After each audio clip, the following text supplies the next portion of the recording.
그리고 이연단님 깡다구 주셨습니다. 자, 지금 좋아요 누르지 않고 이 방송 보고 계신다면 좋아요 해주시면 더 많은 분들이 동시에 함께 우리 역전용사들 시청할 수 있습니다. 지금 900분 정도 들어오셨고요. 좋아요가 209명인데요. 한 400명 정도 올려서 본격적으로 출발하겠습니다.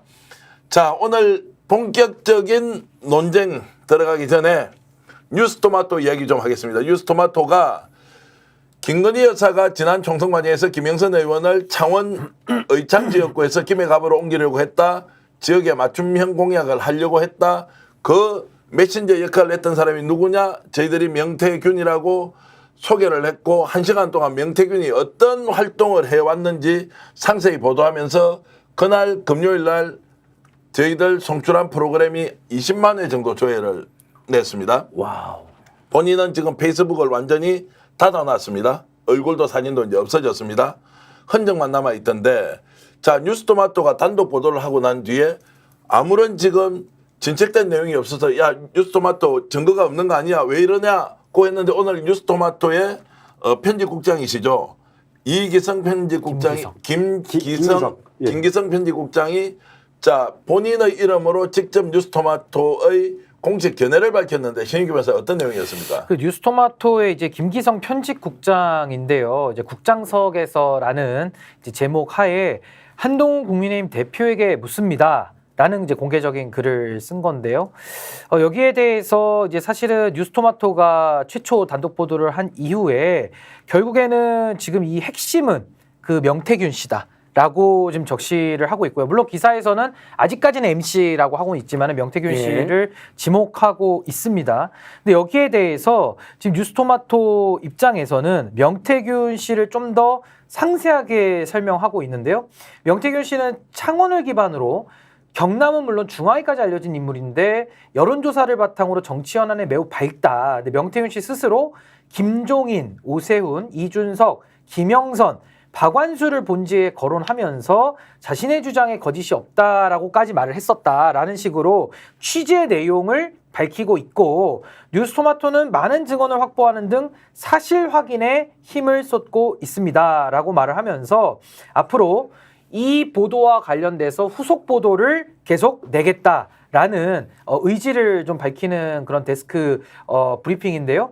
거기에 대해서 결국에는 한동훈 대표가 이 모든 것을 다 알고 있을 뿐만 아니라 이준석 의원을 비롯한 국민의힘의 그 관련자들 있지 않습니까? 이분들이 지금 뭐 텔레그램에 대해서 봤다, 또 누군가는 또 갖고 있다 이런 얘기들이 쏟아져 나오고 있는데 하루빨리 자수해서 광명 찾으면 좋겠다라는 취지로 글을 마무리하고 있습니다. 자, 이 얘기는 이제 한동훈 당시 이제 비대위원장 지금 이제 당 대표가 이 내용을 충분히 알고 있는데 마치 자기는 아무런 관련이 없는 것처럼 모르는 것처럼 이렇게 하는 것에 대해서 한동훈 답하라.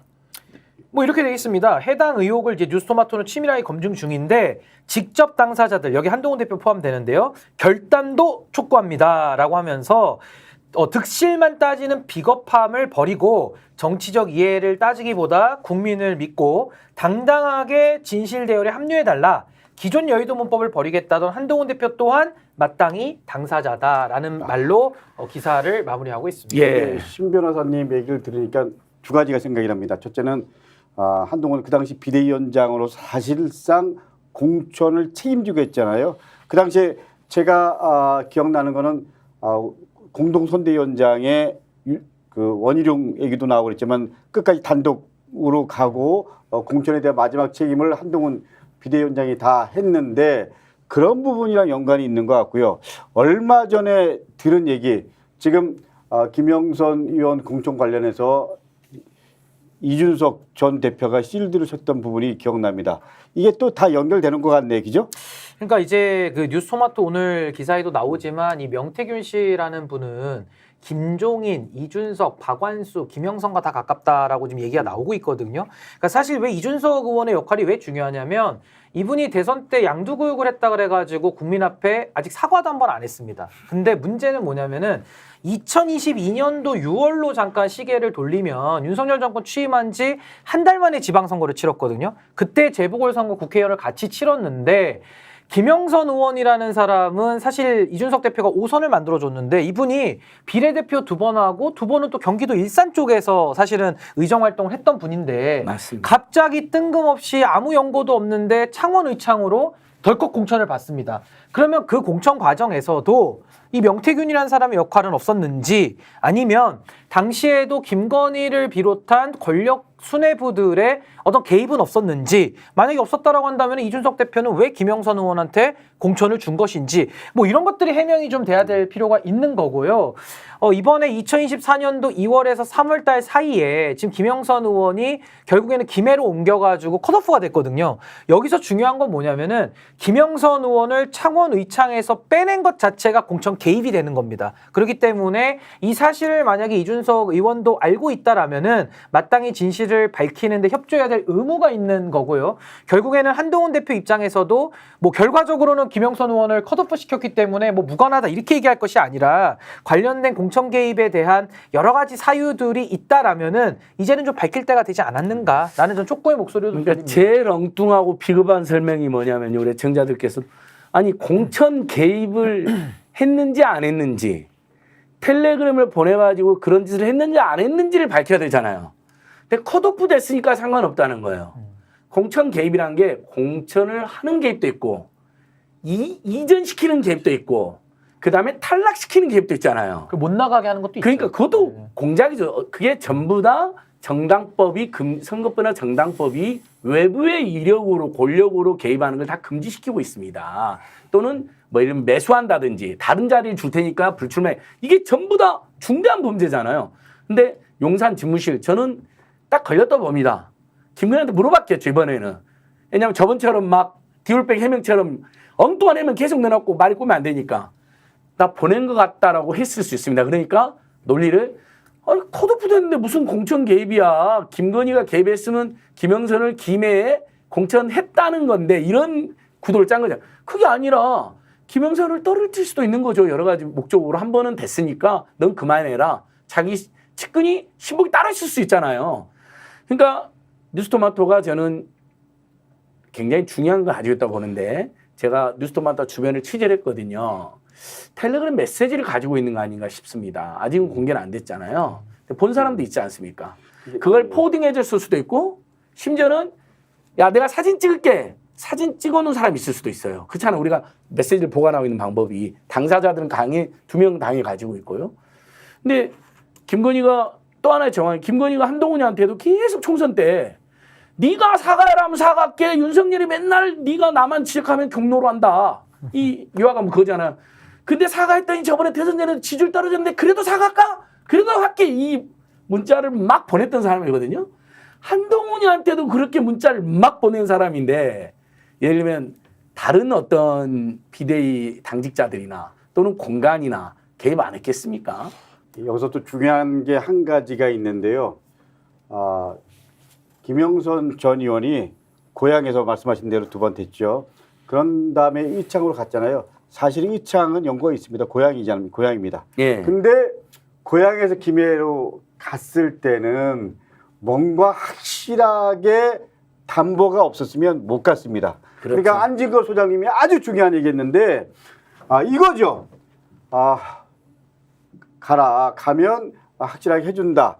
그거 자체도 공천 개입입니다. 저는 그런 의미에서 텔레그램을 열어보면 저는 상당 부분 진실을 밝힐 수 있다고 생각합니다. 그렇기 때문에 토마토의 김기성 국장 포함해서 우리 명재균 그리고 김영선 의원이 이제 밝힐 때가 점점 다가왔다라는 게 제 생각입니다. 네. 지금 이제 김기성 편집국장의 뭐 요청은 이런 것 같습니다. 이제 한동훈 비대위원장이 진상규명해라. 그 당시에 당신이 공천 총괄 관리했는데 이런 김 여사의 개입에 왜 가만히 있고 아무 소리 안 하느냐. 뭐 이게 이제 첫 번째인 것 같고요. 두 번째는 김건희 여사가 이 사람밖에 안 했겠냐는 거예요. 지금은 드러난 것이고 지난 총선 과정에서 정말 김건희 여사가 딱 이 사람만 김영선만 찍어서 부탁을 했겠느냐. 이게 지금 총선 막바지에 일어났던 일이에요. 공천 막바지에. 그러면 그 이전 단계에 뭔가 개입을 했을 텐데 그런 소문이 많이 돌았잖아요. 이거는 천하람 지금 의원도 이야기하고 다른 의원들도 직접 나와서 하는 이야기니까 김건희 여사가 공천 개입한 것이 이 건밖에 없느냐는 게 있고요. 그 다음에 2년 전으로 돌아가서 강덕구 의원이 지적하신 대로 어떻게 해서 명태균이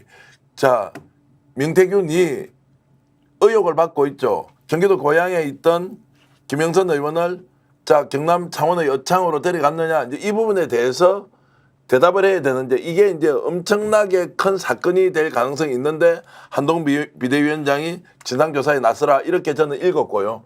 더 중요한 것은 이것이 이제 끝이 아니라 시작인데 제 감은 이렇습니다. 뭐 취재라고 하니까 저도 취재라고 해도 되겠습니까? 이게 비밀 유지 이런 것들이 좀 많이 있어가지고요.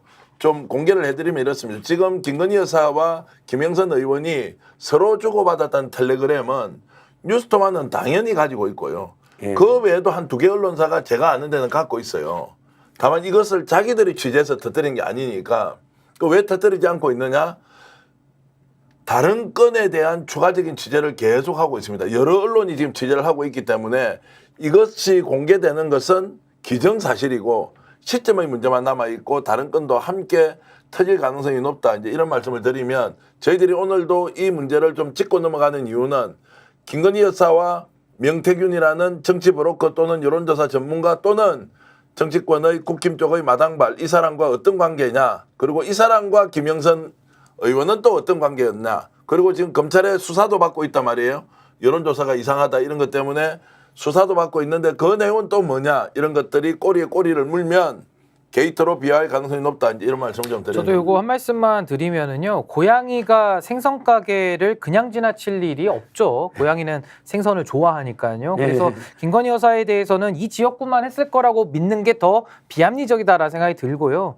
사실 뭐 선의의 조언이다 이건 말도 안 되는 얘기고요. 뭐 선의의 공직선거법 위반 행위 이런 게 있습니까? 이거는 일반인이 했을 때도 공직선거법 230조 위반의 소지가 있기 때문에 범법 행위 앞에 선의자를 붙이는 것 자체가 좀 국민 기만적인 논리다라는 생각이 들고, 조언이라는 것도 왜 대통령의 영부인 현직 권력자의 최측근인 대통령 배우자가 왜 오선 의원한테 컨설팅을 해줍니까? 조언이라는 것도 참 어처구니가 없는 이야기이기 때문에 조언이라는 것 자체가 성립이 안 된다는 거고, 또 하나는 개입이라는 거는 했으면 한 거고 안 했으면 안 한 겁니다. 개입이라는 것에 대해서 지금 이준석 의원 측에서는 뭐 완결성이 떨어졌다, 그래서 뭐 주저한다 이렇게 얘기를 하는데, 개입이라는 게 무슨 완결적으로 해야지 이루어지는 게 아니거든요.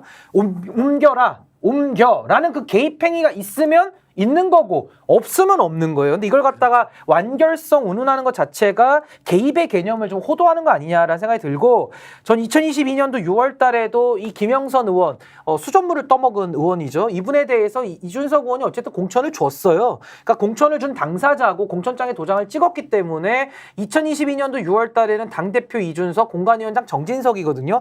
이 두 명이 김영선 공천에 대한 진실들을 좀 밝혀야 됩니다. 그러니까 김건희 여사가 2024년도 2월 달에도 지금 공천 개입했다라는 의혹이 나오고 있는데, 지지율 20%대에도 했다라고 하는데 당시에는 지지율 50% 넘을 때거든요. 그럼 지지율 50% 넘을 때는 그럼 안 했겠느냐? 김영선 똑같은 사람이거든요. 저는 개입했을 가능성을 폭넓게 전 수사를 좀 할 필요가 있다라는 생각이 듭니다. 자, 이제 이 말씀에서 약간 좀 다른 의견이 있는 것은, 이제 김건희 여사가 개입해서 2년 전에 줬다는 것은 당연히 조사를 해야 되지만, 이 명태균이라는 자가 워낙에 발이 넓어서 김영선을 어떤 식으로든 심으려고 했을 것이다. 그래서 이제 굳이 주종을 따지자면 이제 김건희 여사와 명태균의 합작품일 가능성이 있다. 이제 이런 것도 있으니까 참고하시면 좋을 것 같고요.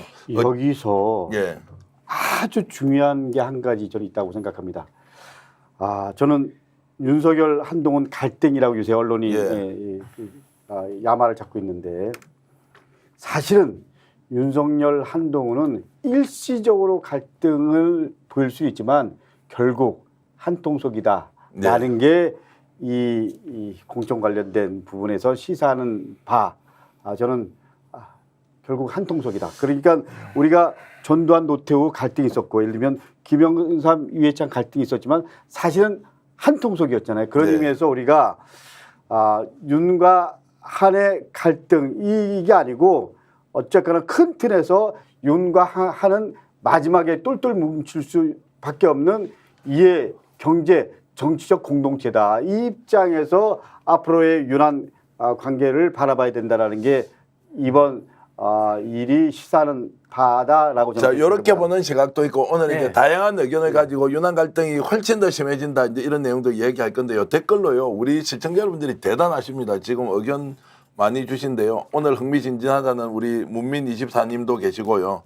그리고 책고 갈 때 한번 터뜨리면 좋겠다 이렇게 하셨고 또 지금 뉴스토마토가 가지고 있구나 천만다행이다라고 김지우님께서는 이런 말씀 주셨고 안진현님, 김한수님 여러분들이 이제 의견 주고 계신데요. 그래서 지금 자 이 문제는 이 문제대로 아마도 추석 전에 그 댓글이 또는 텔레그램 주고받았던 것이 터질 수도 있다라는 생각을 하면서 후속 취지가 어떻게 되는지 또 스픽스도 아주 독특한 영역에서 이 문제 일반 언론들이 다룰 수 없는 내용 취재하고 있으니까 준비되는 대로 여러분들께 알려드리도록 하고요. 조금 전에 강덕구 의원께서 이제 유난 갈등에 대한 본질은 결국에는 두 사람이 한통속이더라고 했지만 지금 현재 언론에 드러나는 것은 엊그저께 있었던 대통령실의 만찬에서 한동훈 대표와 친한 사람, 한동훈 대표와 친한 멤버들, 친한 멤버 이상한데요 표현이. 어쨌든 친한은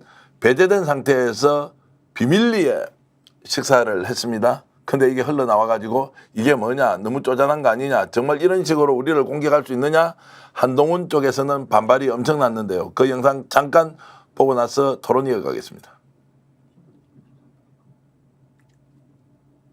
연락을 받으셨습니까? 아니요, 연락을 받지 않았고. 그런데 그거 비공개라는데 어떻게 이렇게 어저께 있었던 일이 바로 아침에 나오나. 그것도 참 특이하긴 하네요. 어떻게 오늘 아침에 보도가 나올 수 있는지. 우리 다 기자 출신이니까 알잖아요. 이거 굉장히 특이한 보도다. 그러면 이게 용산에서 흘러나왔으면 이게 뭔가 의도가 또 여기에 깔렸다고 봐야 되는 거 아닌가요? 그래서 용산에서 흘러나왔는지 아니면 그중에서 어떤 한 분이 기자하고 우연히 통화를 하다가 그 얘기를 하셨는지는 잘 모르겠습니다만 네. 대통령과의 비공개 만찬 사실은 저도 뭐 다른 의원들이 뭐 갔다 왔다라고 얘기하는 얘기를 듣기는 했거든요. 근데 바로 그 다음날 아침에 신문에 나온다. 이게 좀 굉장히 특이하다라는 생각이 드네요. 자, 저게 이제 단순히 그냥 갈등이 표면에 드러나면서 자, 너 오지 마, 기분 나빠. 이제 이런 수준이냐, 실제로 이제 구조적으로 굉장히 위험한 상태이냐.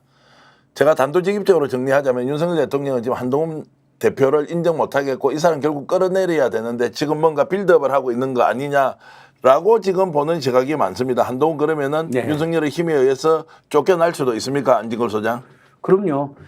한 통속이긴 하죠. 아직까지는. 예를 들면 공천 개입 관련해서 아까 이야기를 하고 제가 이걸로 넘어가면 한동훈 답이 재밌잖아요. 김건희 여사 공천 개입 없었습니다 해야 되는데 언론에 나온 사람들은 컷오프 됐던데 그러잖아요. 그거 뭐예요 그게? 컷오프를 개입해서 시켰을 수도 있잖아요. 그러니까 복선을 깔아놨어요. 근데 저는 용산에서도 마찬가지로 한동훈한테 옛날에 뭐라 그랬습니까? 너 왜 네 멋대로 김경률을 공천하려고 그랬어? 가만두지 않겠어. 막 이런 일이 있었잖아요. 공천 관련해서는 둘 다 사심을 품고 무슨 일 해가지고 서로 적당한 선에서 무마시킬 수는 있다고 봅니다. 그런 의미에서 강두권이 말한 것처럼 그자들은 정치검사로서의 온갖 불법 범죄도 같이 했고 자기 가족 비호하는 것도 비슷하게 같이 했어요. 그래서 아직까지는 한통속이에요. 근데 한동훈이 계속해서 윤석열, 김건희가 밀어붙인 특히 이 의료 대란에서 이거 심각하다. 정원 유예해야 된다. 막 이렇게 나오니까 유성 입장에서는 자기의 유일한 성과로 삼을 수 있는 게 지금 의대 정원 확대인데 이것까지 한동훈이가 건드려? 그래서 이번에 따로 불러서 한동훈을 엿먹이려고 비한개만 딱 불렀다고 보거든요. 이 정도면 한통속이었는데 오늘 행태, 그러니까 이번에 따로 친윤계만 불러가지고 만찬하고 조선일보에 걸렸다. 조선일보는 늘 밤의 대통령을 자처한 음습한 자들이니까 그들이 한동훈을 아예 이번에 내치기로 한 건 아닌가. 이렇게 봐도 됩니다. 그러니까 한통속이었는데 상당한 균열이 지금 발생하고 있는 거 아닌가. 신인규 변호사께 좀 여쭤보면 조선일보가 지금 한동훈을 계속 좀 띄우고 뭔가 유난 갈등이 있을 때 한동훈이 미래 권력이기 때문에 좋은 점수를 주고 이렇게 갔던 거 아닌가요? 근데 지금은 자 조선일보, 동아일보, 중앙일보가 다 한동훈의 리더십에 문제가 있다. 이 사람 자기 주자로서 어렵지 않겠느냐라는 것이 혹시 이런 기사에 반영이 되고 있나요?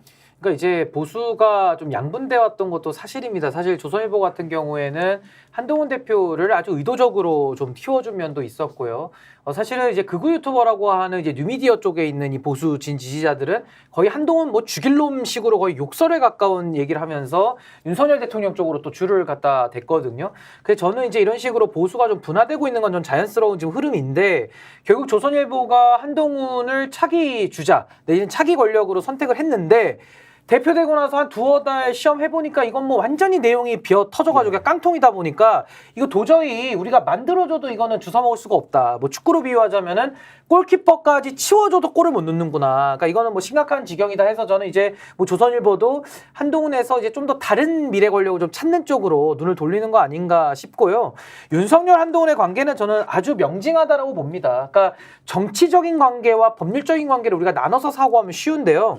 법률적인 사고, 그러니까 소위 말해서 윤석열 한동훈이 법정에 선다라고 한다면 둘은 깐부죠. 둘은 서로 거를 지켜주는 사이입니다. 근데 정치의 영역, 그러니까 법정의 공간을 벗어나서 지금은 정치의 영역에 있는 거기 때문에 정치의 영역에서는 저는 이미 둘은 건널 수 없는 강을 건넜다. 그러니까 서로가 이제 정치적으로는 노선을 좀 달리하고 방향을 달리하기 때문에 이제는 정치적으로 봉합될 가능성은 저는 매우 낮다. 그러니까 이게 정치적으로 갈라섰다 그래가지고 뭐 법률적으로까지 서로 뭐 불구 이런 건 아니고요. 정치적으로는 따로 가지만 법정에 만약에 둘을 세운다면은 거기서는 서로의 범죄를 지켜줄 가능성이 매우 높다. 그렇게 저는 이원적으로 좀 나눠서 사고를 하면 둘의 관계를 이해하기가 좀 쉽지 않을까라는 생각이 듭니다. 저는 이렇게 생각합니다.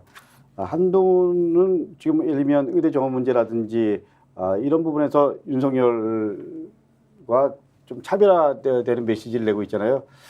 저는 한동훈 입장에서 가장 중요한 건 대중적 지지 기반을 확대하는 게 가장 중요하다고 생각합니다.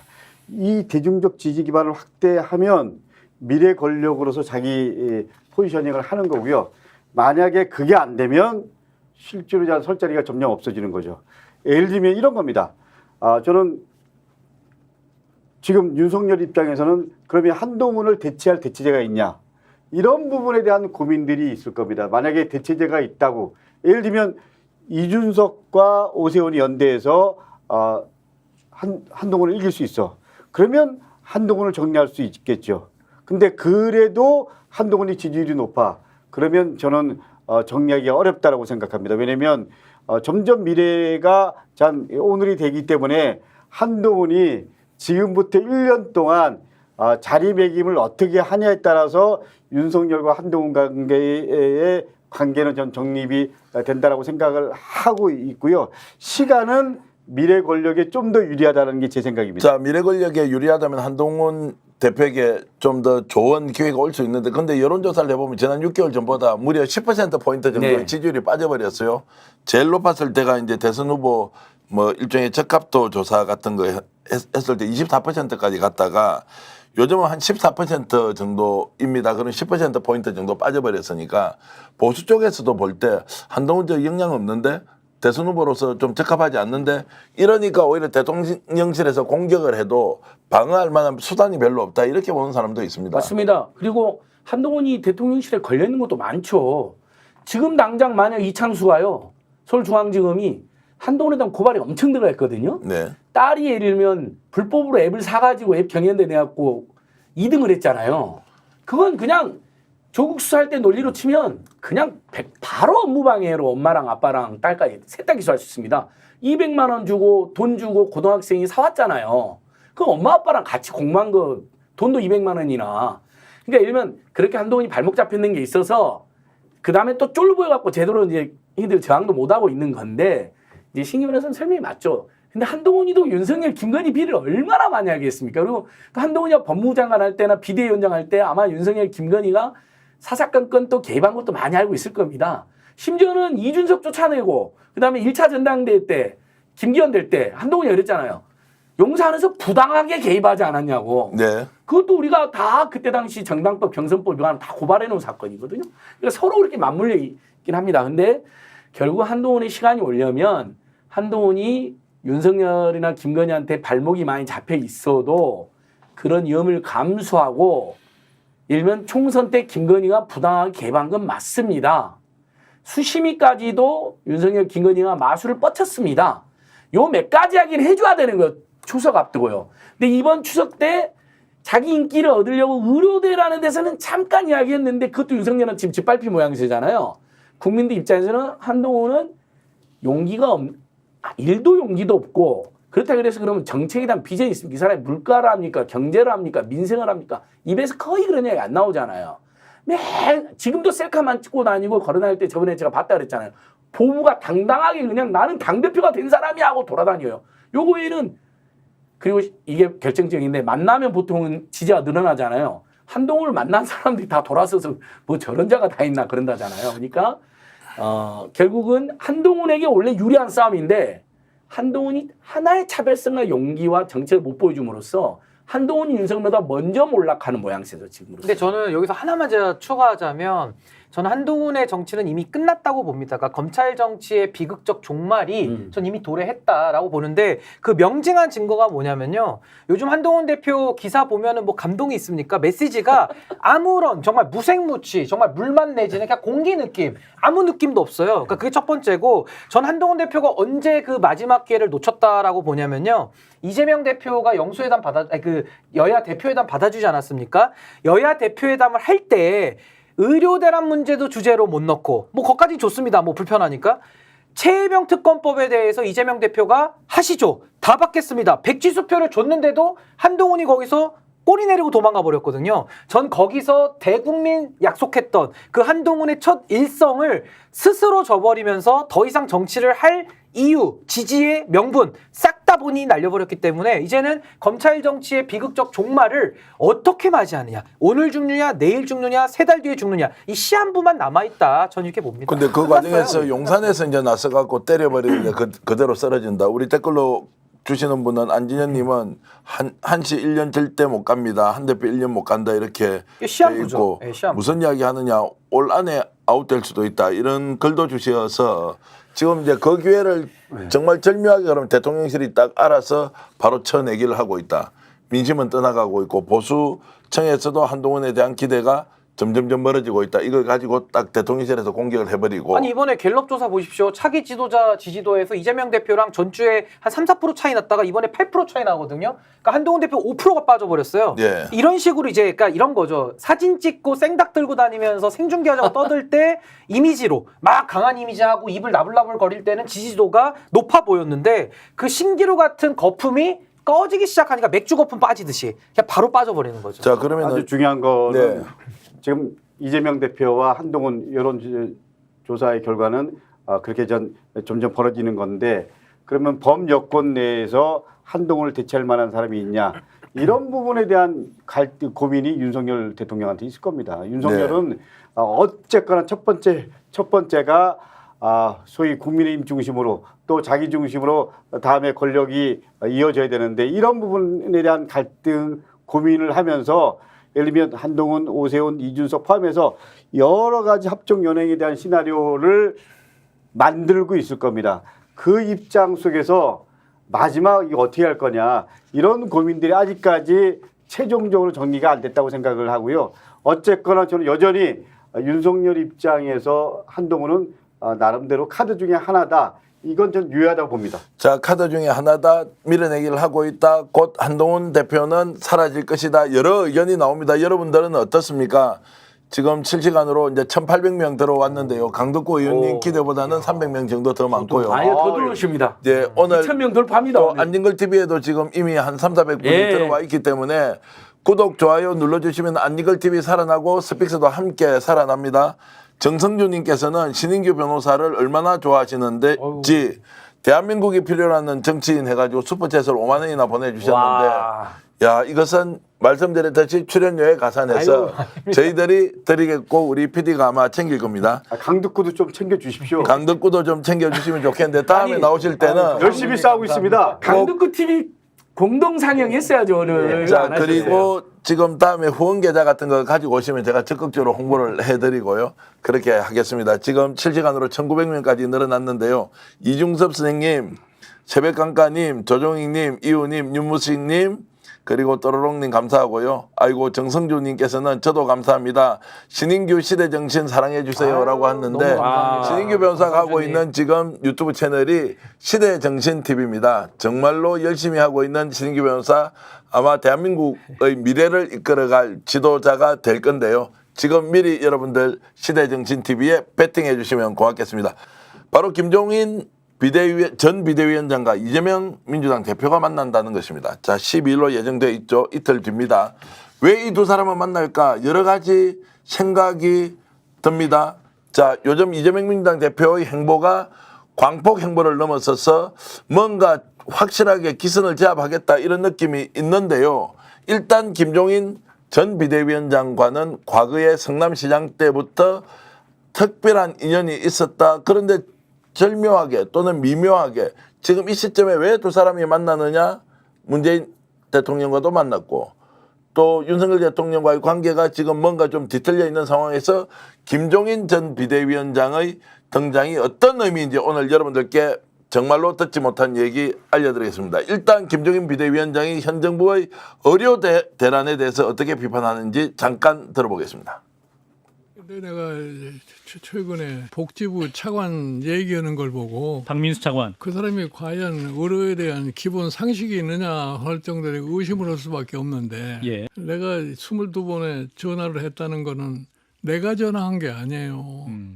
그 소방대원이 그 구급차에다 실어놓고 계속해서 전화를 한 게 나중에 들어보니까 22번 했대. 내가 차속에서 1시간 반을 있었어요. 그런데 이제 이 복지부 차관 이 사람들은 지금 억지 얘기를 하느라고 응급실에 이상이 없다고 뭐 응급 환자가 아닌데 전화하고서 응급실에 전화하고 가는 사람은 응급 환자가 아니라고 그런 얘기 아니에요. 그런 사람 경증이다 어? 이런 취지죠. 나는 그런 몰상식하는 얘기를 하는 사람이 의료개혁을 한다는 자체에 대해서 내가 상당히 우려를 표시하는 거예요. 저 정도 말씀을 이제 하실 정도 뭐 격앙되게 이렇게 예. 표현하던 분이 아니시지만 이제 우리 나이로 85세고 윤석열 대통령이 만든 나이로 4세, 3세 이 정도 됐을 겁니다. 자, 의료 대란을 직접 자신이 큰 사고를 당해서 병원을 가는데 22번을 자 저렇게 전화를 했는데 입원하지 못했다. 이제 이런 데서 오는 걱정도 있지만 격앙된 마음이 이제 표현된 것이다 이렇게 보고요. 자, 그래서 저분이 뭔가 지금 적절한 타이밍에 윤석열 대통령과 금을 긋고 다른 길로 가야 되겠다 이렇게 내가 좀 가면 진도가 좀 많이 나갑니까? 안익을 소장? 아닙니다. 이미 사실은 대선 때 결별했잖아요. 예. 근데 어정쩡한 관계로 있었어요. 제가 김종인 위원장 주변에 그 참모들 몇 분 아는데 그 다음에 들은 이야기는 초기에는 좀 지켜봤는데 한 몇 개월 지나지 않아서 이건 너무한다라고 입장이 정리된 걸로 알고 있습니다. 그러니까 말은 안 했지만 왜냐하면 정권 초기니까 그런 상태에서 지금 존재하는 현역 정치 루징에는 그래도 차선 또는 비판적 지지 또는 그래도 대한민국의 경제나 민생의 미래를 이야기하려면 이재명 대표와 김종인 위원장이 만나서 건설적인 협력관계 또는 토의관계를 만들어야 된다는 이야기가 주변에 양쪽 주변에 다 있었다고 제가 넌지시 듣고 또 확인을 한 적이 있거든요. 그러다가 의료대란을 계기로 또 지금 추석 앞두고 우리 온 국민이 지금 윤석열 지지율이 사실상 10%대 아닙니까? 그래서 어쨌든 상당한 영향력을 가졌던 두 지도자가 만나는 거죠. 이건 국민들에게 그 만남 자체가 희망이 될 수는 없고 메시지가 무엇이 더 나오냐가 중요하겠지만 그래도 진영이 다른 지지층이 다른 두 지도자가 만나서 대화를 하고 뭔가 국민들에게 힘이 되는 메시지를 낸다는 것 자체는 큰 의미가 있다고 생각합니다. 지금 우리가 관련 사진을 보여드리는 저 장면은 아마 이제 민주당 대표실도 아니고 과거에 성남시장 시절에 김종인 당시의 민주당 비대위원장이었습니까? 비대위원장 한 적 있죠. 예, 있지 않습니까? 그때 사진인 것 같은데 굉장히 두 분 다 젊었습니다. 근데 저 당시에 이제 저런 관계를 유지하다가 김종인 비대위원장은 이제 윤석열 대통령의 총괄선대본부장이었습니까? 이렇게 갔다가 이제 중간 결별을 했는데 어쨌든 두 사람의 만남이 뭔가 정치적으로 의미가 있느냐 없느냐. 자, 그리고 이재명이 사실상 대선 주자로서 명확한 위치에 있지만 이제 앞으로 소위 말하는 사법 리스크 재판 뭐 이런 게 지금 나오게 돼 있는데 저 두 사람이 만났다는 거 의미 부여하는 거는 괜찮습니까? 그러니까 제가 이제 말씀하세요. 문제 제가 하시죠. 보기에 김종인 지도자라는 표현은 좀 뭐 동의 안 하고요. 책사죠. 그리고 나름 시대 정신에 대한 고민하면서 콘텐츠를 갖고 있는 분이고 저는 김종인은 늘 어떻게 보면 지도자를 찾고 있다. 그런 의미에서 이재명 대표를 만나기로 했다라는 건 이재명 대표를 지도자로 전 인정한다. 네. 이렇게까지 전 생각할 수 있다고 생각하고요. 그리고 이제 이재명 대표의 입장에서는 민주당 대표를 넘어서 차기 대선 주자의 모습을 보이는 그런 행보를 어떻게 보면 본격적으로 이재명 2기 체제에서 하고 있잖아요. 그런 일정의 일환으로 김종인 전 비대위원장을 만난다. 이렇게 생각하면 될 것 같습니다. 자, 형식 논리는 의료 대란에 뭔가 뜻을 같이 해서 정부가 이렇게 하면 안 된다라고 이제 말을 할 것이다라고 이제 보도는 되지만 저 이제 행위는 매우 정치적인 행위잖아요. 자, 이제 이렇게 봤을 때 이것이 혹시 이재명 당대표의 광폭 행보 또는 이렇게 외연을 좀 확장하는 데 좀 도움이 될 것 같습니까? 어떻습니까? 근데 일단은 전 이재명 대표 입장에서는 지금 윤석열 정부가 문재인 전 대통령까지 수사 대상으로 올려놓고 있지 않습니까?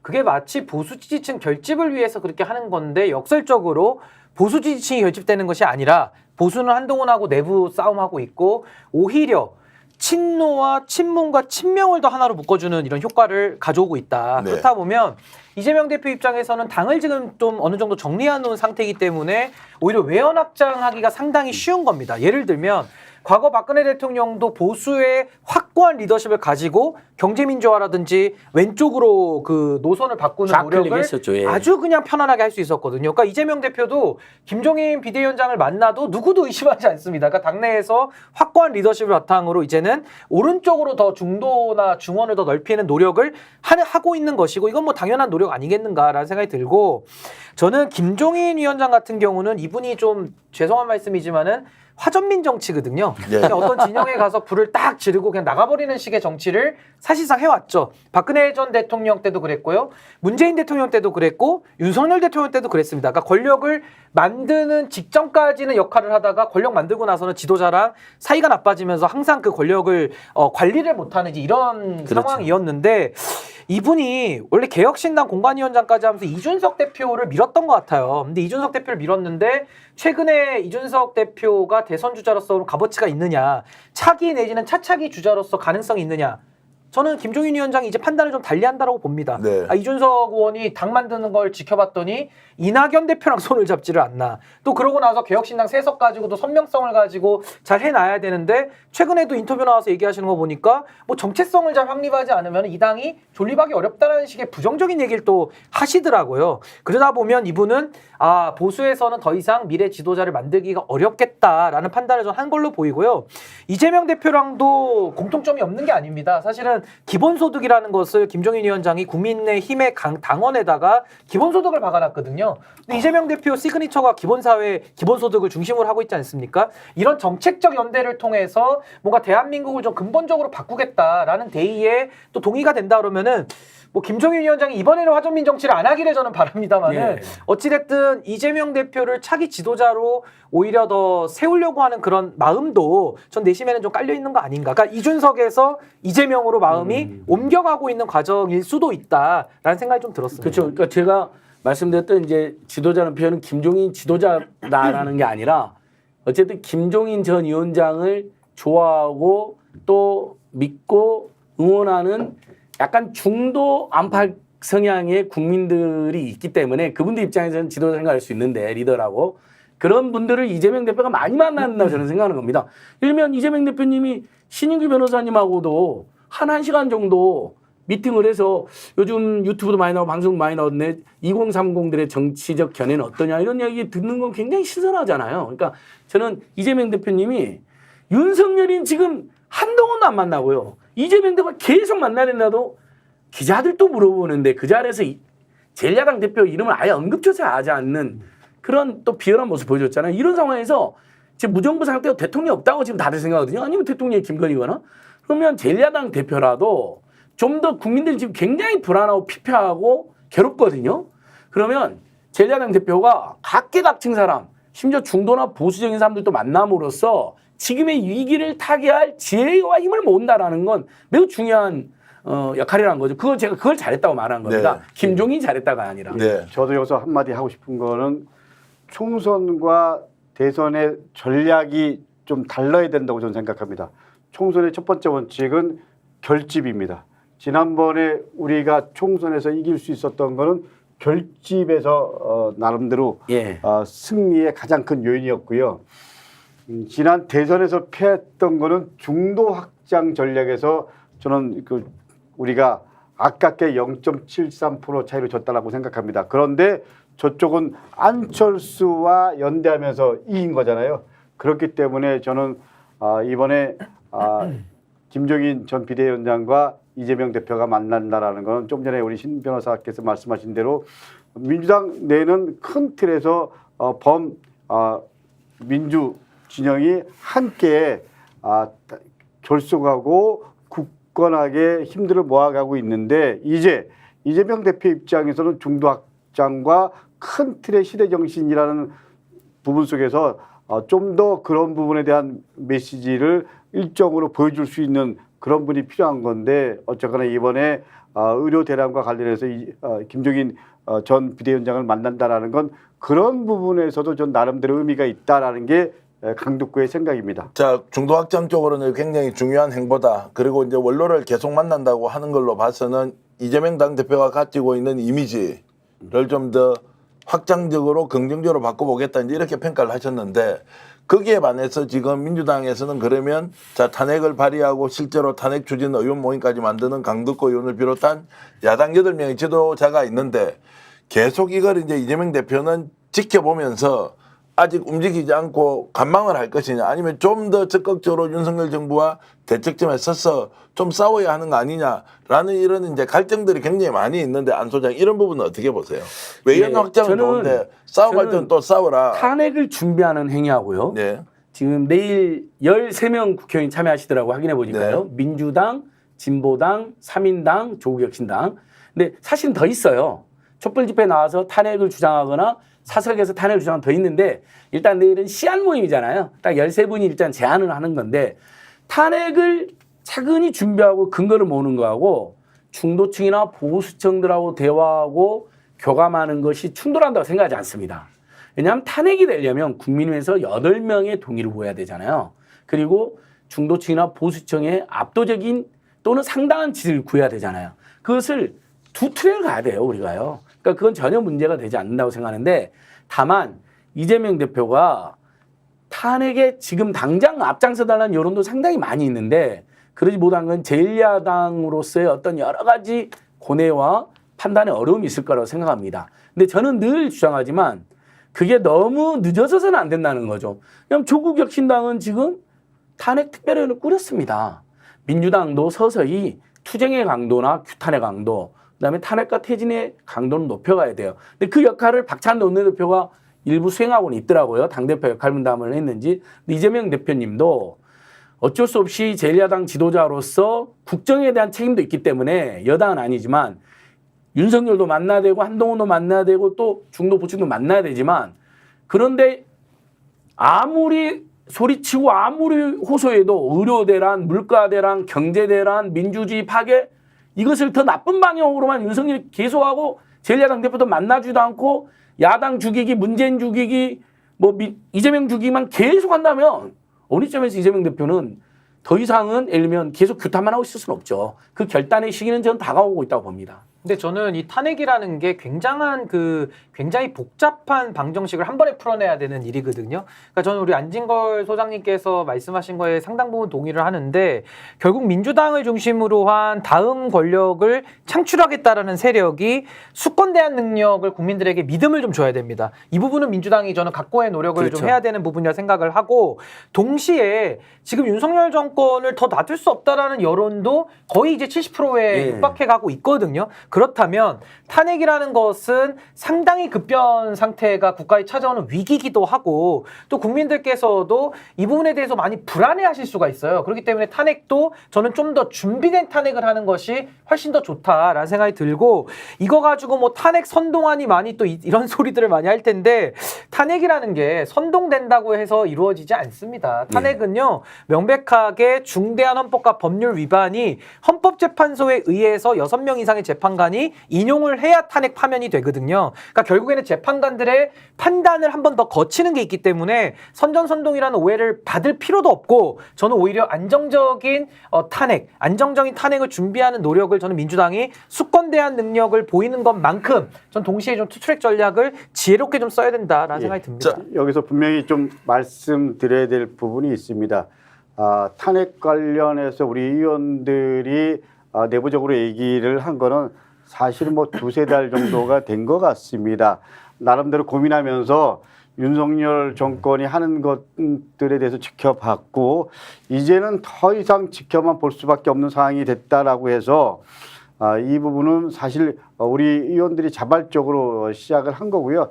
지도부와 특히 이재명 대표와는 전혀 뭐 논의나 상의가 없었다라는 점을 분명히 말씀드리면서 동시에 고민해야 될 부분들이 여러 가지가 있죠. 말씀하신 대로 우리가 범야권이 다 함께 된다고 하더라도 국민의힘에서 최소한 8명이 함께 해줘야 되는 거고요. 그리고 또 그야말로 마지막에는 또 헌재라는 관문을 또 넘어서야 되고 또 그럴 때 뭐 법리적 판단에 대한 부분이 있죠. 근데 이 부분은 사실은 정치 영역이 아니고요. 우리는 동시에 그러면 탄핵 이후에 우리가 어떻게 할 거냐 이런 부분에 대한 고민도 사실은 탄핵을 준비하는 모임에서 같이 하기로 했고요.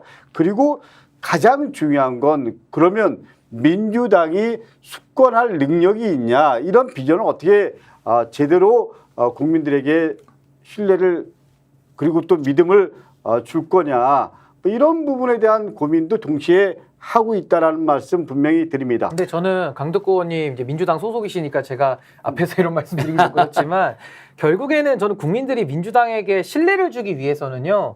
지금 민주당이 얻고 있는 상당 부분의 지지는 전 윤석열 대통령에 대한 반사이익이 좀 많다고 봅니다. 그러니까 저는 과거 문재인 정부부터 윤석열 대통령이라는 사실상 문재인 정부의 검찰총장 아닙니까? 문재인 정부의 검찰총장에게 권력을 내줄 수밖에 없었던 그 상황, 국민들의 민심, 거기에 대해서 국민들은 혁신해라, 반성해라, 성찰해라라고 수차례 얘기해 왔거든요. 물론 이재명 대표 체제하에서 많이 당이 좀 바뀌었다라고는 합니다만은 그래도 국민들이 납득하고 이쯤 하면 됐다라고 말할 정도의 저는 뼈를 깎는 성찰과 혁신과 반성의 모습들도 전 같이 가지고 가야 국민들을 설득할 수가 있다. 사실 근데 그거 없이 윤석열 정부만의 반사이익을 가지고만 외치는 것은 저는 조금 한계가 있을 수 있다. 우리 신 변호사께서 이 부분에 대해서는 뭐 입장이 좀 다를 수 있지만 지난 총선 우리가 공천 과정부터 시작해왔고요.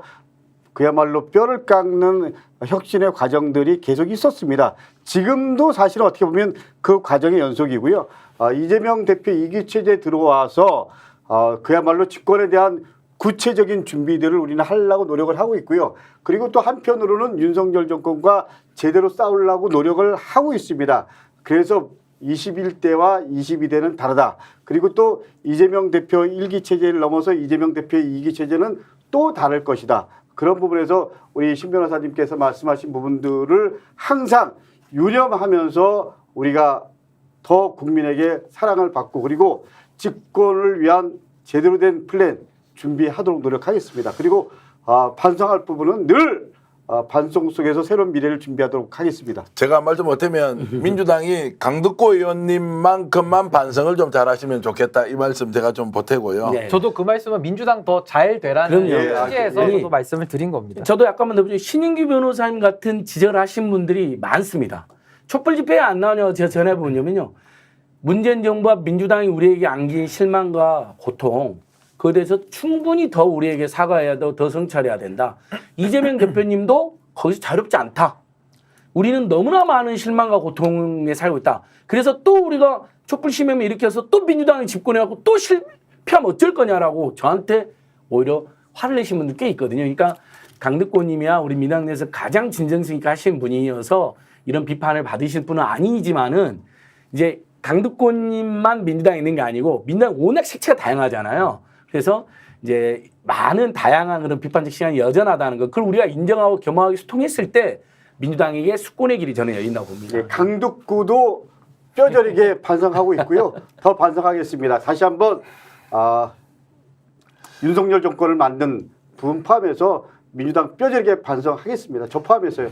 죄송합니다. 제가 이제 오늘 방송 진행을 하면서 김김님께서는 오늘 출연진 톱이네요라는 말씀도 주셨고 많은 분들이 응원 그리고 격려 지지 막 이렇게 해주고 계신데요. 진행을 못할 정도로 중간에 말씀을 많이 해주셔서 한편 고맙기도 하고 한편으로는 주제 하나를 다루지 못했는데 자 여러분들께 그 말씀은 드리지 못하지만 어쨌든 의료 대란 문제가 매우 심각한데 대통령 인식은 엉망진창이다. 그래서 국민들이 각자 도생할 수밖에 없다. 이렇게 이제 말씀드리고요. 이도경님께서는 아이고 슈퍼챗을 2만 원 보내주시면서 강득구 의원님, 안진걸님, 신인규님 감사드립니다. 신인규는 우리의 희망입니다. 야 역시 마지막에 역시. 신인규 변호사를 위해서 슈퍼챗이 2만 원 도달했습니다. 이도경님 감사드리고요. 이 얘기 잠깐 더 하겠습니다.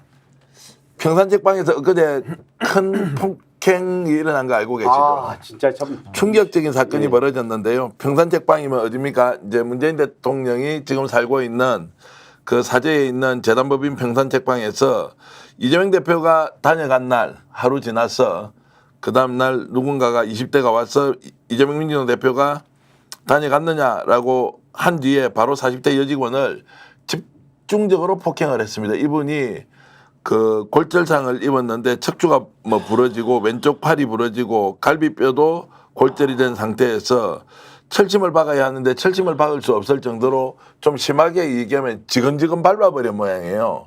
그래서 이걸 말리는데도 계속 20대가 폭력을 행사하면서 이제 지금 경찰에서 출동해서 이제 사건을 정리했는데 이런 정오 범죄가 문재인 대통령과 이재명 민주당 대표가 만나는 그날 하루 지나서 그 다음날 책방에서 일어났다. 이게 충격을 금할 수가 없는데요. 이제 이 부분에 대해서 이런저런 오해를 만들지 않으려면 정말로 법으로 엄단해야 한다는 생각이 좀 들고요.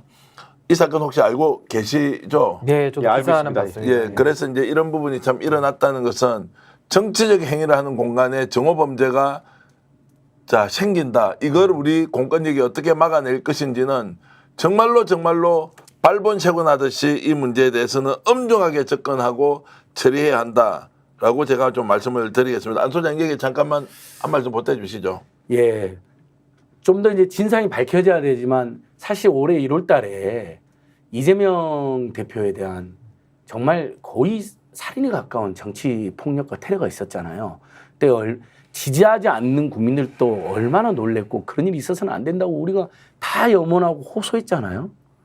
그리고 사실은 저는 배현진 의원님을 많이 비판하지만 그 배현진 의원님이 당한 것도 너무 끔찍했어요.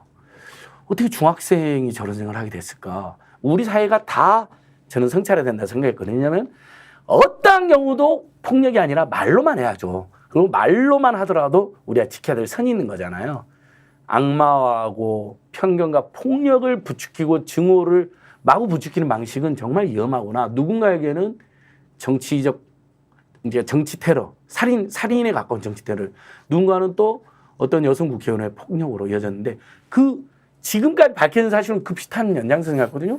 최근에 갑자기 문재인 전 대통령에 대한 또 악마와 막 사실상 그 모든 별건으로 확인되지도 않은 막 사실이 그 정치검찰 통해서 언론에 마구 나오고 있지 않습니까? 거의 문재인 대통령 또 집안이 예전에 조국 집안 난도질 당하듯이 그런 지경이거든요. 근데 이 상당한 악마와 공격을 받았던 이재명 대표랑 둘이 만났다고 하니까 그거에 대해서 증오와 앙심 품고 가서 정말 있어서는 안 될 폭력과 테러를 한 건 아닌지 이 부분 꼭 밝혀져야 되고 우리가 무슨 일이 있어도 폭력이나 어떤 폭력도 용납이 안 된다.